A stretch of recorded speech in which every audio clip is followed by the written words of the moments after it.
Seguimos en Los Turelo, bueno, sin de olvidarnos la semana que estamos viviendo y la fecha que se aproxima, más allá de los actos políticos.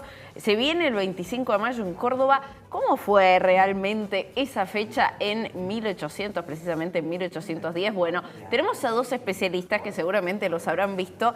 Son nuestros cordobeses especialistas en historia, así que bienvenidos a Ignacio Alcántara y Federico Silvester de La Calecita de la Historia. Niki, muchas gracias por la invitación, un gusto acompañarlos. Un gusto, y que también son colegas. Son licenciados ambos, sí. Son comunicadores que se han volcado en la historia. Me encanta esta iniciativa. Y me encantaría que me cuenten también cómo fue el 25 de mayo de 1810. Ahora estamos viviendo toda esta resignificación con un acto en el Cabildo de Córdoba, pero ¿pasó algo realmente en esa fecha o los cordobeses todavía no se habían enterado? Bueno, pasaron muchas cosas en aquella época, fundamentalmente que cuando la noticia llega a Córdoba, después de lo del 25 de mayo de 1810, aquí hubo una especie de contrarrevolución.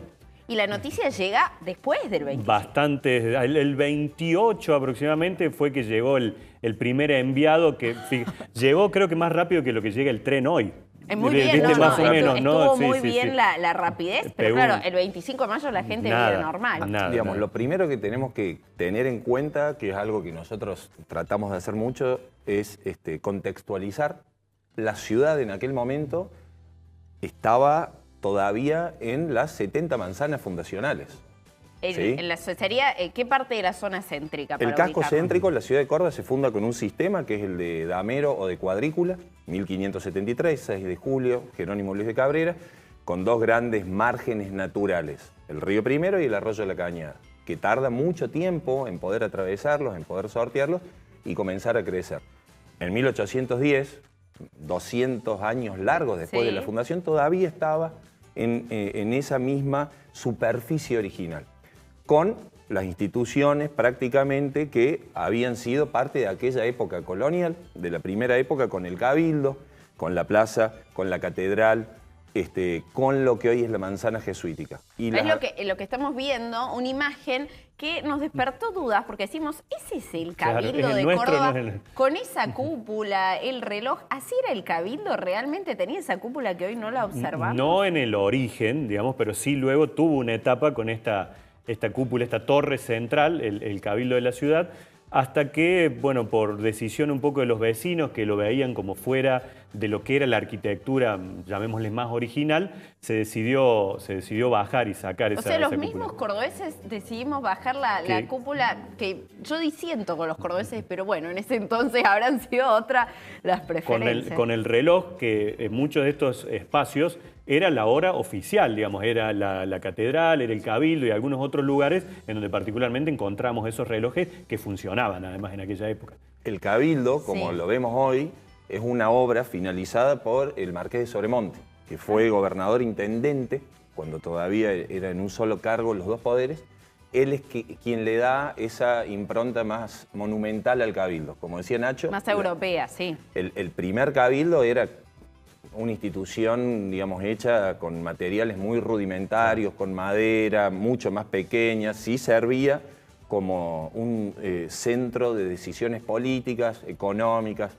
Pero no era una obra de arquitectura. No. Ustedes dicen entonces que en 1810 la noticia llegó recién a fines de mayo, es decir, el 25 de mayo, y hubo voces en contra. Hay que decir, no sé si todos recuerdan, la contrarrevolución, es decir, los cordobeses no apoyamos la revolución de mayo. Ese primer enviado, en realidad, que llega, que era José Melchor Lavín, que llega 3 días después, que decíamos, aceleró mucho el caballito para venir de Buenos Aires hasta Córdoba, viene en realidad buscando un apoyo a Cisneros.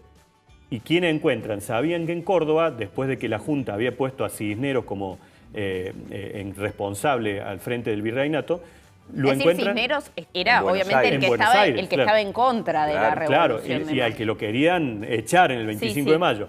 Entonces sabían que en Córdoba, en su finca de Altagracia, en lo que era la antigua estancia jesuítica, estaba Liniers.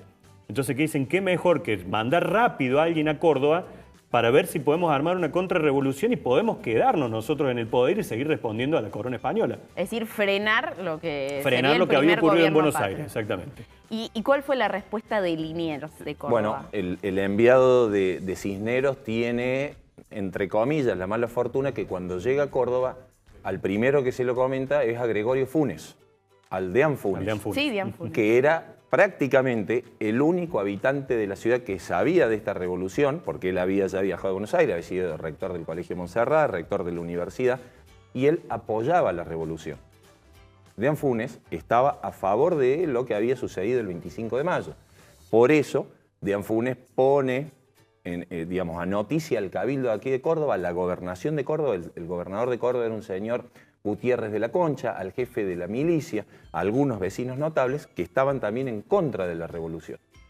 Y Liniers, como decía Nacho, llega desde Altagracia. Es decir que siempre estuvimos en la nota de lo diferente a la capital. Bueno, nuestra fundación es un acto de rebeldía.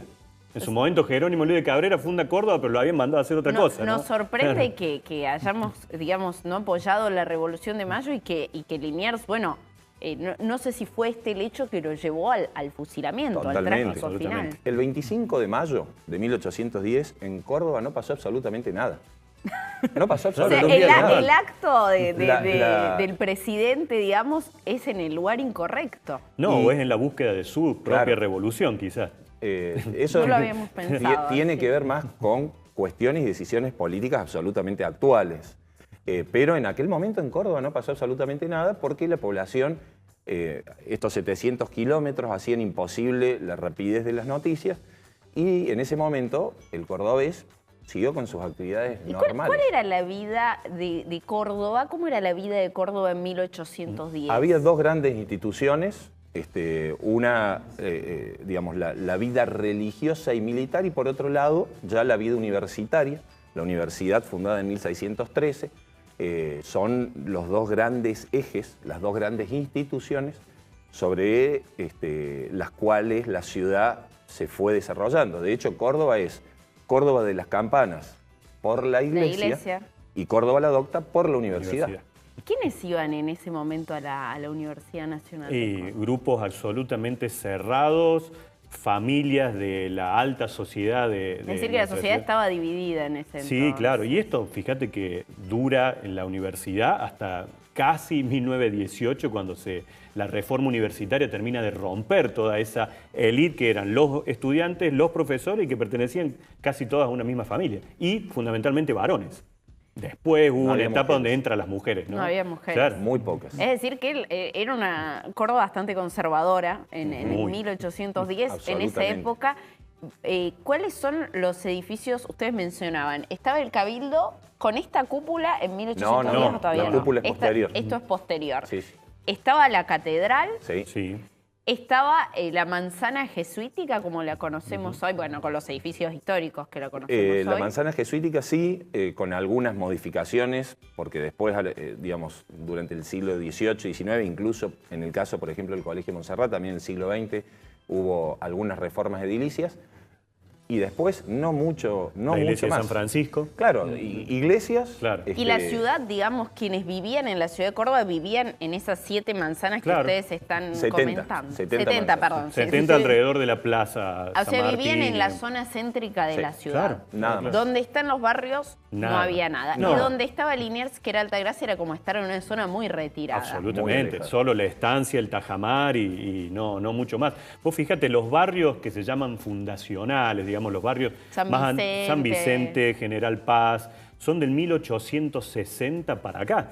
Ni hablar Nueva Córdoba, todo ese sector, ya es fines del 1800, recién ahí empieza a expandirse la ciudad hacia esos otros lugares. Mira, qué curioso. Y ustedes, para recordar un poco el trabajo que hacen en la Calecita de la Historia, que van por los distintos barrios contando qué sucede, cómo fueron sus inicios, qué pasó en los cementerios, ¿tienen preparado algo especial para sorprendernos el 25 de mayo? El 25 de mayo, con esto del famoso pacto y de todo el acto, lo que iba a haber acá es como que todos decidimos decir, bueno, que festejen, que hagan el acto y el resto esperemos a ver qué pasa, porque estábamos todos aparte en esta de no saber qué iban a hacer, qué iba a ocurrir. Lo próximo que tenemos nosotros preparado va una semana más allá. Unos días más. El sábado 1 de junio vamos a hacer un recorrido que se llama... Que fue la fecha más o menos que nos habremos enterado acá, claro, todo lo de la Revolución de Exactamente, Mayo. podemos hacer referencia a eso. Nosotros nos vamos a ir mucho más allá en la historia y vamos a hacer las esquinas del Cordobazo. Teniendo en cuenta que el 29 de mayo es el aniversario del Cordobazo, del 69, vamos a recorrer eso. Vamos a ir tocando distintas esquinas de la ciudad en donde fueron los hechos más fuertes del Cordobazo aquí en Córdoba. Y quienes quieran así, sacarse todas las dudas, los contactan por las redes sociales y se suman. ¿Alguna esquina del Cordobazo entonces para tener en cuenta? Vamos a comenzar en la esquina de Avenida Colón y Avellaneda, donde hoy lógicamente está la Plaza Colón y enfrente hay un local de comidas rápidas. Sí. Bueno, esa era una confitería que en aquel momento fue muy protagonista. La esquina de Fragueiro y Colón, allí había otra empresa multinacional. Lógicamente la sede de Luz y Fuerza, la sede de Esmata, la esquina de Arturo Vaz y Boulevard San Juan, donde cae Máximo Mena, el primer muerto, aquel 29 de mayo. Esas van a ser algunas. La verdad, es muy interesante. No sabía, por ejemplo, lo de la esquina del local de hamburguesas, que había sido protagónica en el Cordobazo. Bueno, ha sido un gusto tenerlos. Igualmente. Saber sobre la historia de una Córdoba distinta en el 25 de mayo y bueno, ver si se va a repetir, si se van a repetir estos hechos